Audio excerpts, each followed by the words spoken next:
Baiklah, Assalamualaikum warahmatullahi wabarakatuh. Rekan-rekan kembali lagi di channel Gayax untuk pembelajaran mekanika kuantum. Video kali ini kita akan membahas tentang simple problems di mekanika kuantum satu dimensi, di mana derajat kebebasannya adalah satu, disimbolkan nanti dilabelkan dengan koordinat Cartesian X. Ya, untuk kasus pertama kita akan tinjau partikel bebas, ya, di mana Hamiltoniannya adalah P kuadrat per 2M, sehingga persamaan Schrödinger untuk partikel bebas satu dimensi itu adalah I H bar d psi t per dt sama dengan P kuadrat per 2M kali state psi t. Nah, yang kita perlu lakukan adalah pertama, seperti dalam video sebelumnya, yang kita lakukan adalah kita mencari nilai eigen untuk Hamiltonian operatornya. Lalu kita mencari eigenstate, ya, dari persamaan nilai eigen ini. Ya. Kalau kita masukkan di sini Hamiltonian, ya, P kuadrat per 2M, itu dia akan bekerja terhadap state energi, ya, menghasilkan E ini adalah nilai eigen, ya, bukan operator. Dan persamaan ini kalau di buku itu biasa disebut sebagai time independent Schrödinger equations, ya. Nah, kalau kita perhatikan persamaan ini, kita dapat simpulkan bahwa state A itu adalah nilai eigen untuk operator P kuadrat, ya. Dan kita juga tahu bahwa state P, di mana state P ini sebenarnya adalah eigenvektor, ya, atau eigenstate dari operator P. Ternyata dia juga adalah eigenstate untuk operator P kuadrat. Dimana kalau kita kerjakan P kuadrat ke state P, ke eigenstate P, dia akan memberikan nilai eigen P kuadrat. Ya, karena E dan P sama-sama eigenstate dari P kuadrat, maka kalau saya ganti, ya, di sini state E ini dengan state eigenstate P, maka dia juga harus menghasilkan nilai eigen E, ya. Nah, kalau saya geser ke sebelah kiri, ini akan menghasilkan nilai eigen P kuadrat per 2M dikurang E kalikan state P. Nah, karena state P ini pada umumnya itu bukan adalah null vektor, sehingga ini tidak bisa sama dengan 0. Jadi kita dapatkan bahwa P kuadrat per 2M itu harus sama dengan E. Atau dengan kita bisa melihat dengan cara yang lain. Kita tahu bahwa P kuadrat itu adalah karena kita tahu bahwa momentum eigenstate P itu adalah eigenvektor dari P kuadrat, maka kalau kita inner product-kan, ya, persamaan nilai eigen ini terhadap momentum P, kita akan dapatkan P kuadrat per 2M kurang E, ya, kali inner product P dan E. Nah, untuk kasus di sini inner product ini secara umum itu tidak 0, ya. Dan kita asumsikan, ya, E itu, mohon maaf, untuk persamaan ini kita asumsikan bahwa inner product dari P dan E itu tidak ortogonal, ya. Artinya eigenstate P itu proporsional dengan eigenstate E, sehingga persamaan ini itu akan sehingga persamaan ini solusinya adalah apabila P kuadrat itu sama dengan 2ME. Dan sini bisa kita lihat bahwa benar bahwa energi, ya, itu proporsional dengan P atau P kuadrat.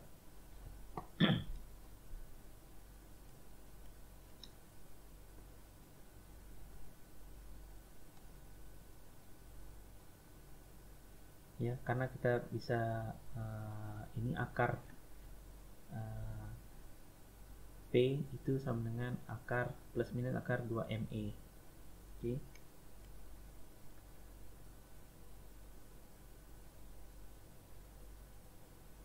Dan dari persamaan ini, ya, apabila kita sudah tentukan nilai E, maka nilai P juga akan diketahui. Dan begitu sebaliknya, kalau kita tahu nilai P-nya, eigenvalue P, maka kita akan tahu nilai eigen untuk E. Sehingga E, ya, energi untuk partikel itu dapat kita tuliskan sebagai fungsi daripada eigenvalue P, mana EP itu sama dengan P kuadrat per 2M. Di sini kita lihat, ya, untuk 2P yang nilainya modulusnya sama dengan berbeda tanda akan memberikan nilai E yang sama. Ya, misalkan P saya ambil 2, maka E-nya itu sama dengan 2 per M. Untuk P yang sama dengan minus 2, E-nya akan menghasilkan juga 2 per M. Nah, karena E ini bergantung dari nilai eigen E itu juga bergantung dengan nilai eigen P, maka kita sebenarnya bisa gunakan momentum basis, dimana kita sudah tahu completeness relation untuk eigenstate P itu bentuknya seperti ini, adalah integral minus infinity to infinity dari P, terus operator proyeksi P itu sama dengan identitas, sehingga propagator kita bisa rubah dia, ya, dari penjumlahan terhadap eigenstate A menjadi integral, ya, minus infinity to infinity dari operator proyeksi P dikalikan eksponensial min I E, di mana E ini adalah fungsi daripada P T per Habar. Nah, ini propagator dalam basis momentum. Kita bisa juga tuliskan dia kembali ke dalam basis energi, itu dengan mengingat bahwa antara eigenvalue E dengan P itu saling berkaitan, sehingga dari persamaan ini, ya, atau persamaan ini kita dapatkan P itu adalah plus minus akar 2M E. Nah, kalau kita diferensialkan, maka kita akan dapatkan dP itu sama dengan plus minus akar M per 2E dE. Kalau kita masukkan ke integral, suku integral, di sini kita split dia menjadi 2, yaitu dari minus infinity ke 0, lalu 0 ke infinity,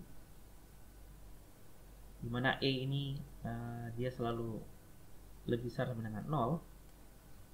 Maka untuk yang suku pertama kita substitusi. Di sini kita rubah dari momentum P ke E, karena di sini ada dua pilihan dan kita tahu integral ini, ya, dari 0 sampai infinity nilai P-nya adalah selalu positif. Sebabnya kita ambil di sini yang tanda positif, ya, jadi P sama dengan akar 2ME, ya. Di sini juga untuk diferensialnya. Lalu kita rubah, kita akan dapatkan integral 0 sampai ta hingga dE, lalu ada faktor akar dari M per 2E.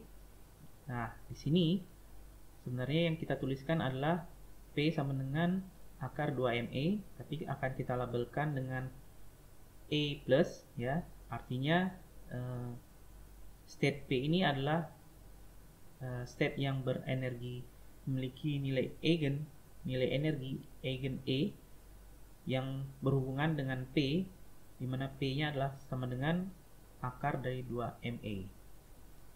Nah, begitu juga untuk yang suku kedua, ya, karena kita tahu integral dari minus infinity ke 0, di mana ini P adalah bernilai negatif, maka kita ambil di sini yang bertanda negatif, ya, P sama dengan minus akar 2ME. Begitu juga dengan diferensialnya, sehingga kita dapatkan minus integral dari infinity ke 0 dE, lalu kita dapatkan faktor yang sama akar dari M per 2E, Nah, di sini juga kita labelkan dengan A minus, di mana maksudnya adalah nilai eigennya adalah untuk energi E, dan untuk momentumnya berkaitan dengan energi, yaitu P sama dengan minus akar 2MA. Dan ini kita tuliskan ya P kuadrat per 2M itu sebagai E, energi. Nah, untuk dua suku ini kita bisa atur ulang integralnya ya. Ini bisa kita balikan tandanya menjadi plus, sehingga kita dapatkan ya, ini adalah integral 0 sampai hingga dE, lalu faktornya sama, akar dari M per 2E, lalu eksponensialnya juga min I H bar E kali T, lalu dalam ini itu penjumlahan dari proyeksi operator E plus dengan E minus. Nah, penjumlahan dua operator ini bisa kita simbolkan dengan variabel alpha. Alfanya punya dua nilai plus minus ya. Sehingga di sini kita bisa labelkan E itu kita labelkan eigenstate simultannya adalah E dan alpha ya. Dengan alpha plus minus ada dua nilai. Jadi ini adalah operator proyeksi untuk eigenspace dua dimensi. Nah, kita bisa lihat di sini ya, untuk E plus seperti yang saya sudah sebutkan itu melabelkan state dengan nilai energi, nilai eigen energi E dengan nilai momentum yang positif, yaitu P sama dengan akar 2ME. Begitu juga dengan E minus ya, nilai eigen state energinya adalah E, nilai eigen untuk energinya adalah E, lalu untuk nilai eigen momentumnya adalah P sama dengan minus akar 2ME.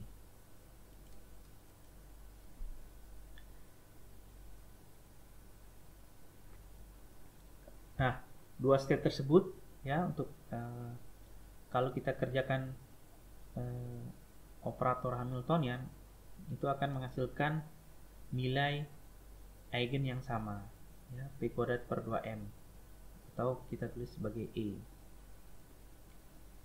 Nah, di sini kita bisa simpulkan bahwa setiap nilai E yang tidak nol ya, setiap nilai eigen E tidak nol, ada dua kemungkinan nilai momentum ya, sehingga untuk setiap nilai E itu eigenstate-nya terdegenerate menjadi two-dimensional eigenspace.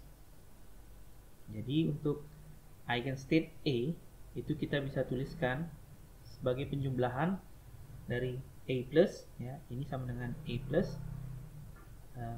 penjumlahan kombinasi linear dari A plus dengan A minus. Dan ini kita simbolkan ya, ini adalah eigenspace ya. Ini eigenspace untuk nilai energi E.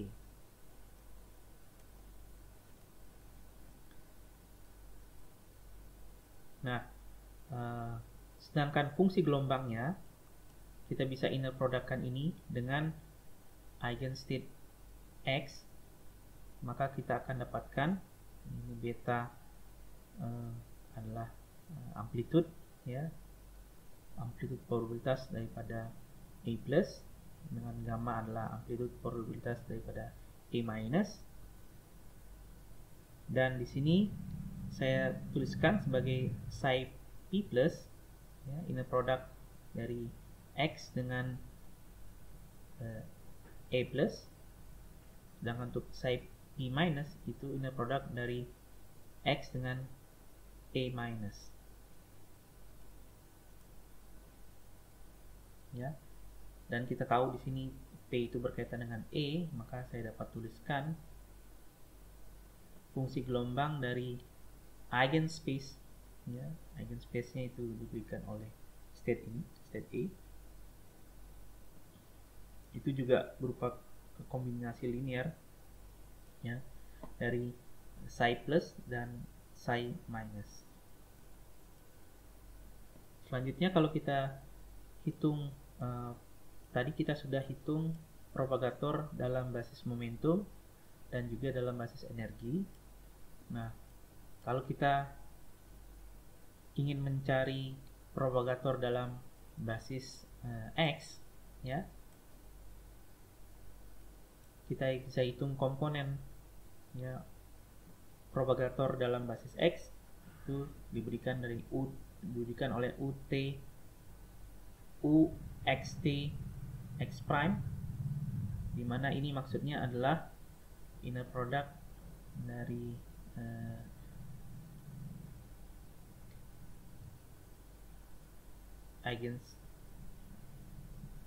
eigenset X rab UT kalikan dengan eigenset X prime, ya. Lalu operator UT ini kita bisa gunakan basis momentum, ya, kita masukkan dia dalam basis momentum, maka kita akan dapatkan, ya, di sini kita tahu bahwa ini fungsi gelombang untuk eigenstate P itu adalah plane wave, ya. Kalau kita hitung maka kita akan dapatkan dia akar dari M per 2pi HI kali T kali eksponensial IM X dikurang X prime kuadrat per 2HT, 2H bar kali T. Nah, kita sudah dapatkan propagator U dalam basis X. Selanjutnya kita bisa hitung fungsi gelombang dari psi bergantung waktu, di mana state psi T itu diberikan oleh UT dikalikan state psi pada saat T sama dengan 0, ya. Sini kita akan selalu gunakan acuannya untuk propagator itu pada saat T sama dengan 0. Kita inner productkan, ya. Di sini kita inner productkan X UT. Nah, di sini kita masukkan completeness untuk basis X, ya, dengan operator proyeksi X prime. Di sini kita dapatkan UXT X prime yang sudah kita hitung sebelumnya, lalu dikalikan dengan psi X prime 0. Nah, kalau initial time-nya itu bukan T sama dengan 0, tapi misalkan T prime, maka kita dapatkan persamaan untuk psi T itu sama dengan propagator T prime dikalikan dengan state psi T prime.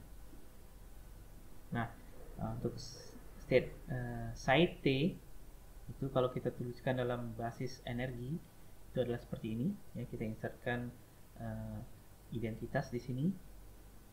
Saya masukkan persamaan ini ke persamaan Schrödinger, ya, di mana I H bar dou psi T per dt, ya, karena kita tahu di psi T ini yang bergantung waktu hanya adalah inner product ini E dengan psi T, maka di sebelah kanan kita akan dapatkan E kali AET, di mana AE itu adalah inner product dari E dengan psi T, ya. Akibatnya solusi dari persamaan Schrödinger ini itu kita akan dapatkan AE, ya, itu sama dengan AE T prime kali eksponensial min I E T dikurang T prime, di mana persamaan ini kita dapatkan pada saat T sama dengan T prime, maka AET ini sama dengan AE T prime, ya. Jadi AET itu sama dengan T prime. Ingat di sini acuannya T prime itu fix, ya. Jadi yang variabelnya adalah T. Oke. Dengan demikian, kita bisa tuliskan site ya, seperti ini, dan kita tahu inilah AET ya, AET.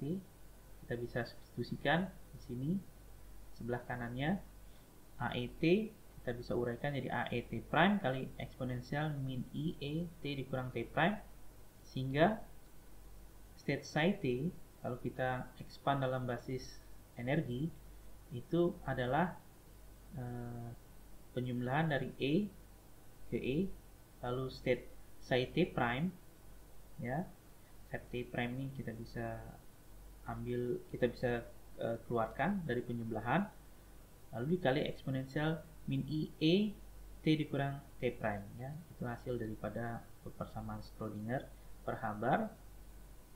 Sehingga kita bisa simpulkan di sini UT T prime itu adalah penjumlahan dari operator proyeksi E dikalikan eksponensial min I E T dikurang T prime per Haber. Sehingga UT T prime itu sebenarnya bisa tuliskan sebagai fungsi pada UT dikurang T prime ya. Itu sama dengan jumlahan dari operator proyeksi E kali eksponensial min I E T T prime per Haber ya. Akibatnya fungsi gelombangnya secara umum ya, untuk acuannya adalah T prime, itu adalah integral min tangga plus tangga dx prime kali propagator U x t plus x prime T prime kali state psi x prime T prime. Nah, kalau kita lihat dari formula umum ini ya, apabila pada saat T prime fungsi gelombangnya adalah delta Dirac, x prime dikurang x0 prime, karena x0 prime ini fix ya, jadinya menyatakan bahwa partikel itu berada pada saat x prime sama dengan 0 ya, di luar x0, maka nilai dia adalah 0 ya, probabilitasnya 0. Nah, kalau kita masukkan ke sini, kita bisa tentukan fungsi gelombang dari partikel tersebut di sembarang waktu T itu adalah propagator itu sendiri. Jadi propagator itu dapat dipandang sebagai fate dari delta fungsi delta ya. Kalau inisialnya adalah fungsi delta, maka final state-nya adalah propagator itu sendiri. Baiklah, mungkin sekian saja untuk video kali ini. Bila ada pertanyaan, kritik atau saran, silahkan isi di kolom komentar di bawah video ini. Bila rekan-rekan suka video ini, silahkan klik tombol like. Dan bila ingin mendapatkan update video-video terbaru, silahkan subscribe di channel Gayax. Terima kasih atas perhatiannya. Wassalamualaikum warahmatullahi wabarakatuh.